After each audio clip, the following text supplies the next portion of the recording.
Ռուսաստանը շահագրգռված է, որ Հայաստանը լինի բարեկեցիկ եւ բարեկամ երկիր, հայտարարել է Կրեմլի խոսնակը։ Անդրադառնալով Հայաստանում պետական հեղաշրջման փորձի կանխման մասին Հայաստանի վարչապետի հայտարարությանը Դմիտրի Պեսկովն ընդգծել է, դա Հայաստանի ներքին գործն է։ Մենք իհարկե շահագրգռված ենք, որ Հայաստանում պահպանվի օրինականությունը եւ հանգստությունը, ասել է Պեսկովը, հավելելով. Հայաստանը Ռուսաստանի համար կարևոր դաշնակից է, երկու երկրներն ունեն շատ զարգացած բազմապրոֆիլ հարաբերություններ։ Կրեմլի խոսնակը նշել է, որ Մոսկվան կապի մեջ է Երևանի հետ, այդ թվում կալանավորված Սամվել Կարապետյանի հարցով, քանի որ նա Ռուսաստանի քաղաքացի է։ Ռուս պաշտոնյան անդրադարձել է Հայաստանի եւ Ադրբեջանի հարաբերություններին, հույս հայտնել, որ նոր էսկալացիա չի լինի, իսկ խաղաղության պայմանագրի շուրջ աշխատանքները կամբողջացվեն։ Պայմանագիրն անհրաժեշտ է տարածաշրջանում կայունության եւ անվտանգության համար, ասել է Պեսկովը, հավելել. Մոսկվան պատրաստ է անել հնարավորը այդ գործընթացին նպաստելու համար։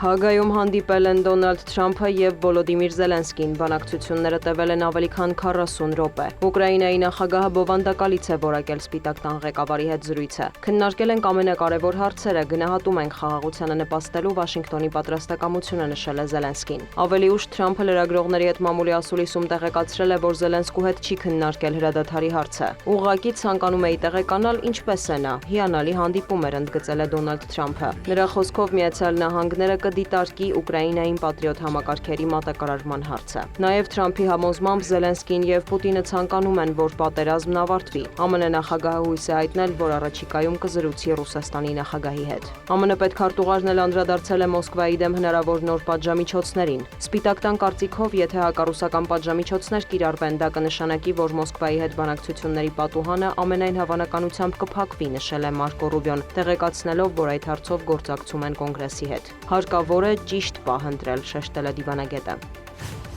Միացյալ Նահանգների նախագահը հայտարարել է, որ Իրանն ու Իսրայելը հետևում են հրադադարի ռեժիմին։ Իրանի միջուկային օբյեկտներին ամերիկյան հարվածները Դոնալդ Թրամփը համեմատել է երկրորդ համաշխարհային պատերազմի ժամանակ Հիրոսիմայի եւ Նագասակիի ատոմային ռմբակոծման հետ։ Ըստ էության, երկու դեպքում էլ պատերազմն ավարտվեց, հավելել է Սպիտակ տան ղեկավարը։ Նա կրկնել է, Վաշինգտոնը անհրաժեշտության դեպքում նաեւ ռազմական ճանապարհով թույլ չի տա Թեհրանին զբաղվել ուրանի հարստացմամբ։ Ավելի վաղ ԱՄՆ նախագահը հայտարարել էր, որ Իրանի միջուկային բոլոր օբյեկտներն ու կարողությունները ոչնչացվել են ամերիկյան հարվածներից։ Բենյամին Նեթանյահուն էլ խոստացել է կրկին թիրախավորել Իսլամական Հանրապետությունը, եթե փորձ արվի վերակենդանացնել միջուկային ծրագիրը։ Չնայած այս պնդումներին, CNN-ը եւ New York Times-ը հղում անելով ԱՄՆ հետախուզությանը հայտնում են, որ Իրանի միջուկային ներուժը լիովին չի ոչնչացվել։ Թրամփը մեղադրել է ԶԼՄ-ներին ապա տեղեկություն տարածելու համար։ Իրանի նախագահի համոզմամբ իր երկրի վրա հարձակման նպատակները միջուկային օբյեկտների ոչնչացումը եւ քաոսի տարածումը ձախողվել են։ Մասուդ Փեզեշքյանը պատրաստակամություն է հայտնել լուծելու Վաշինգտոնի հետ առկա խնդիրները միջազգային նորմերին համապատասխան։